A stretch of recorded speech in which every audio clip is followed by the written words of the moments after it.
नमस्कार दोस्तों, आज की इस वीडियो में हम डिस्कस करेंगे पॉलिटी के कुछ इंपॉर्टेंट क्वेश्चंस जो मेनली प्रीवियस एचपीएसएससी हमीरपुर के एग्ज़ाम में ये क्वेश्चंस पूछे गए थे। तो फ्रेंड्स, इन क्वेश्चंस के मैं आपको जितने भी आंसर बताऊंगा वो फाइनल आंसर की के अकॉर्डिंग ही बताऊंगा जो एचपीएसएससी हमीरपुर बोर्ड ने जारी की थी। तो फ्रेंड्स, आपने क्या करना है, इन क्वेश्चंस के शॉर्ट फॉर्म में नोट्स ज़रूर बना लेने हैं क्योंकि रिवीजन के टाइम ये क्वेश्चंस आपको काफ़ी हेल्पफुल साबित होंगे। तो फ्रेंड्स, वीडियो को शुरू करते हैं। अगर आप एचपी टेट की तैयारी भी कर रहे हो तो इसके लिए भी मैंने एक अलग से प्लेलिस्ट बनाई है जिसका लिंक मैंने डिस्क्रिप्शन बॉक्स में दे दिया है। आप वहां पर जाकर वीडियोस देख सकते हो। वहां पर आपको एचपी टेट के रिगार्डिंग 100+ वीडियोस आपको देखने को मिलेंगी। तो फ्रेंड्स, वीडियो को शुरू करते हैं। क्वेश्चन नंबर 41 में बोला गया है कि संविधान सभा द्वारा गठित नियम प्रक्रिया समिति के सभापति कौन थे? Who was the chairman of rules of procedure committee constituted by the constituent assembly. काफ़ी इंपॉर्टेंट क्वेश्चन है। संविधान सभा द्वारा जो गठित नियम प्रक्रिया समिति के जो सभापति थे वो कौन थे? क्वेश्चन नंबर 41 का जो राइट आंसर है वो आपका ऑप्शन नंबर बी है। डॉक्टर राजेंद्र प्रसाद जो है इस क्वेश्चन का राइट आंसर है। वे संविधान सभा द्वारा गठित नियम प्रक्रिया समिति के सभापति थे। क्वेश्चन नंबर 42 पे चलते हैं। भारतीय संविधान के आमुख में स्वतंत्रता, समानता तथा भाईचारा के आदर्श किस देश के संविधान से लिए गए हैं? The ideals of liberty, equality and fraternity in the preamble of Indian constitution have been taken from the constitution of which country? काफ़ी इंपॉर्टेंट क्वेश्चन है। भारतीय संविधान के आमुख में स्वतंत्रता, समानता तथा भाईचारे के आदर्श किस देश के संविधान से लिए गए हैं? क्वेश्चन नंबर 42 का जो राइट आंसर है वो आपका ऑप्शन नंबर ए है। फ्रांस जो है इस क्वेश्चन का राइट आंसर है। क्वेश्चन नंबर 43 पे चलते हैं। भारतीय संविधान का कौन सा भाग यूपीएससी तथा राज्य लोक सेवा आयोग से संबंधित है? Which part of the Indian constitution deals with UPSC and state public service commission? तो इस क्वेश्चन का जो राइट आंसर है क्वेश्चन नंबर 43 का वो आपका ऑप्शन नंबर डी है। भाग 14 जो है इस क्वेश्चन का राइट आंसर है। क्वेश्चन नंबर 44 पे चलते हैं। भारतीय संविधान की कौन सी अनुसूची दल बदल निषेध कानून से संबंधित है? Which schedule of Indian constitution deals with the anti defection law? काफ़ी इंपॉर्टेंट क्वेश्चन है। क्वेश्चन नंबर 44 का जो राइट आंसर है वो आपका ऑप्शन नंबर सी है। दसवीं अनुसूची दल बदल निषेध कानून से संबंधित है। ऑप्शन सी इस क्वेश्चन का राइट आंसर है। क्वेश्चन नंबर 45 चलते हैं 5 पे चलते हैं। गोवा किस वर्ष अस्तित्व में आया था? Goa came into existence in which year? तो गोवा स्टेट जो थी वो किस वर्ष अस्तित्व में आई थी? क्वेश्चन नंबर 45 का जो राइट आंसर है वो आपका ऑप्शन नंबर ए है। 1987 जो है इस क्वेश्चन का राइट आंसर है।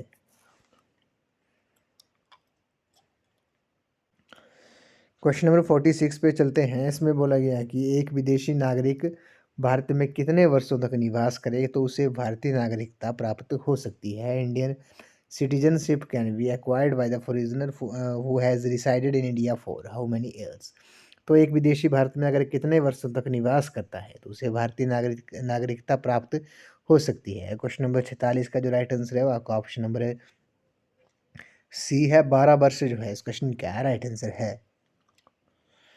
क्वेश्चन नंबर 47 पे चलते हैं। कौन सी याचिका अवैध निरोध से संबंधित है? Which writ deals with the unlawful detentions? तो कौन सी याचिका जो है वो अवैध निरोध से संबंधित है? क्वेश्चन नंबर 47 का जो राइट आंसर है वो आपका ऑप्शन नंबर ए है। बंदी प्रत्यक्षीकरण जो है इस क्वेश्चन का राइट आंसर है। क्वेश्चन नंबर 48 पे चलते हैं। भारतीय संविधान का कौन सा अनुच्छेद कार्यपालिका से न्यायपालिका को पृथक करता है यानी कि अलग करता है? Which article of Indian constitution deal with the separation of judiciary from executive? तो भारतीय संविधान का कौन सा अनुच्छेद जो है वो कार्यपालिका से न्यायपालिका को पृथक करता है, अलग करता है? क्वेश्चन नंबर 48 का जो राइट आंसर है वो आपका ऑप्शन नंबर डी है। अनुच्छेद 50 जो है, आर्टिकल 50 जो है इस क्वेश्चन का राइट आंसर है। क्वेश्चन नंबर 49 पे चलते हैं। भारतीय संविधान में निर्दिष्ट मूलभूत कर्तव्यों की कुल संख्या कितनी है? Total number of fundamental duties mentioned in the Indian constitution is? तो भारतीय संविधान में जो निर्दिष्ट मूलभूत कर्तव्यों जो हैं वो उनकी कुल संख्या कितनी है? क्वेश्चन नंबर 49 का जो राइट आंसर है वो आपका ऑप्शन नंबर बी है। 11 जो है इस क्वेश्चन का राइट आंसर है। क्वेश्चन नंबर 50 पे चलते हैं। भारत का सबसे युवा राष्ट्रपति कौन था? काफ़ी इंपॉर्टेंट क्वेश्चन है। Who was the youngest president of India? तो भारत का सबसे युवा राष्ट्रपति कौन था? क्वेश्चन नंबर 50 का जो राइट आंसर है वो आपका ऑप्शन नंबर ए है एन संजीव रेड्डी जो है इस क्वेश्चन का राइट आंसर है।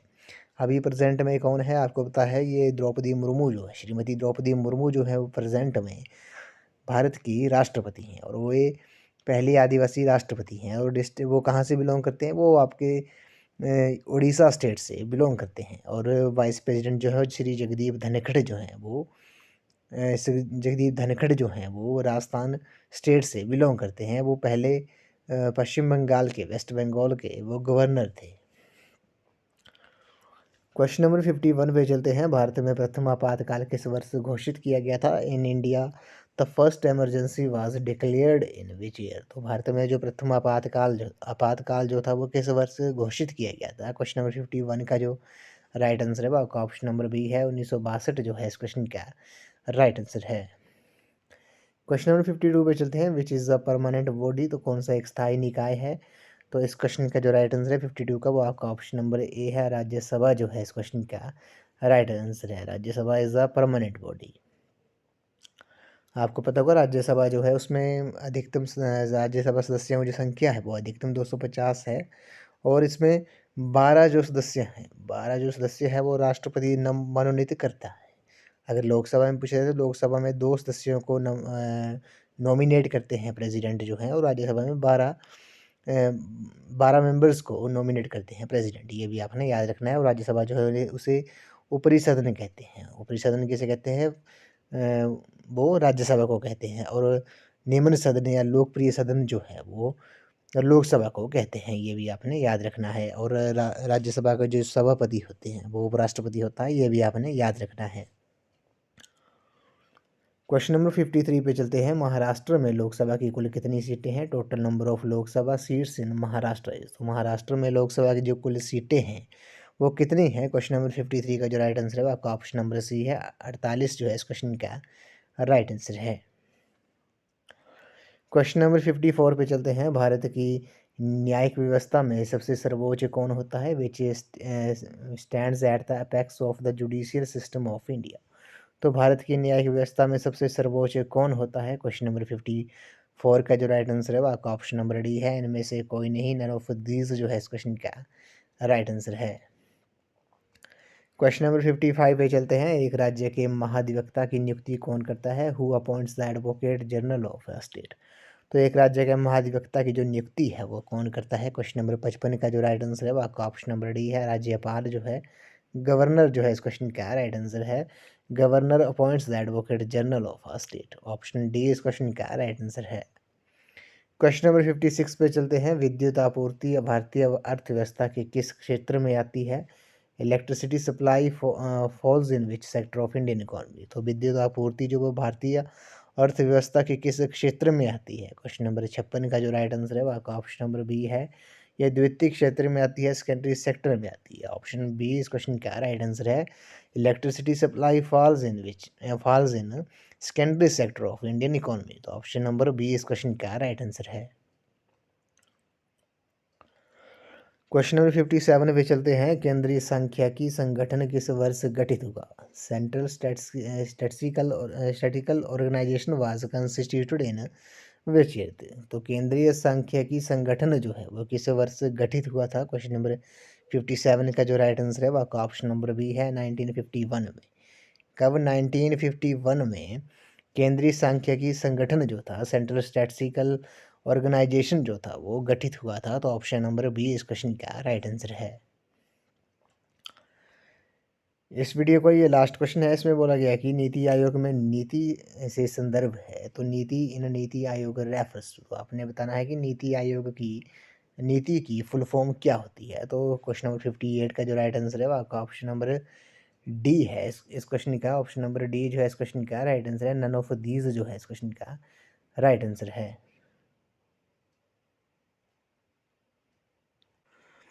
तो ऑप्शन डी इस क्वेश्चन का राइट आंसर है। आपको पता होगा जो नीति की फुल फॉर्म होती है, ये अपने नोट डाउन कर लेनी है। नीति की जो फुल फॉर्म होती है वो होती है आपकी national institution of transforming India. क्या होती है? नेशनल इंस्टीट्यूशंस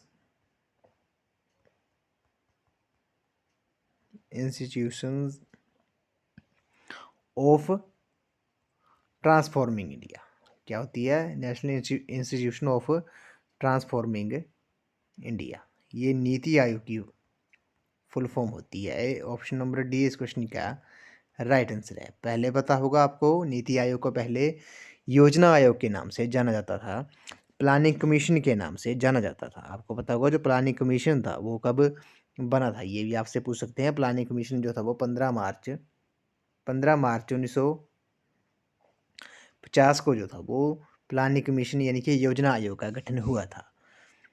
और नीति आयोग की जो स्थापना थी वो 1 जनवरी 2015 को हुई थी। 1 जनवरी 2015 को नीति आयोग की स्थापना हुई थी। इसने प्लानिंग कमीशन की जगह ली थी। और आपको पता होगा नीति आयोग के जो चेयरमैन होते हैं वो प्राइम मिनिस्टर होता है, और इसके जो प्रेजेंट में वाइस चेयरमैन है वो कौन है? वो श्री सुमन बैरी है। ये भी आपने याद रखना है। नीति आयोग के जो प्रेजेंट जो है वो वाइस चेयरमैन कौन है? वो सुमन बैरी है। और जो इसके जो फर्स्ट वाइस प्रेसिडेंट थे कौन थे? जो फर्स्ट वाइस चेयरमैन जो थे वो नीति आयोग के, वो अरविंद पंगडिया थे। ये भी आपने याद रख लेना है। और प्रेसिडेंट जो होते हैं वो प्रेसिडेंट जो होता है, अध्यक्ष जो होता है नीति आयोग का, वो प्रधानमंत्री होता है। तो ऑप्शन नंबर डी इस क्वेश्चन का राइट आंसर है। नीति आयोग की फुल फॉर्म जो क्या होती है? National institution of transforming India. तो ऑप्शन डी इस क्वेश्चन का राइट आंसर है। तो फ्रेंड्स आज की इस वीडियो में बस इतना ही। आज हमने पॉलिटी के कुछ इंपॉर्टेंट क्वेश्चन डिस्कस किए जो प्रीवियस HPSSC हमीरपुर के एग्जाम में ये क्वेश्चंस पूछे गए थे। तो फ्रेंड्स इन क्वेश्चंस के मैंने आपको जितने भी आंसर बताए वो फाइनल आंसर की के अकॉर्डिंग ही बताए हैं जो HPSSC हमीरपुर बोर्ड ने जारी की थी। तो आपने क्या करना है, इन क्वेश्चंस के शॉर्ट फॉर्म में नोट्स जरूर बना लेने हैं, क्योंकि रिवीजन के टाइम ये क्वेश्चंस आपको काफ़ी हेल्पफुल साबित होंगे। तो फ्रेंड्स अगर आप HP टेट की तैयारी भी कर रहे हो तो इसके लिए भी मैंने एक अलग से प्लेलिस्ट बनाई है जिसका लिंक मैंने डिस्क्रिप्शन बॉक्स में दे दिया है। आप वहाँ पर जाकर वीडियोस देख सकते हो। तो फ्रेंड्स आज की इस वीडियो में बस इतना ही। आई होप आपको वीडियो पसंद आई होगी, तो वीडियो को लाइक शेयर एंड कमेंट जरूर कर दें। तो थैंक यू फ्रेंड्स।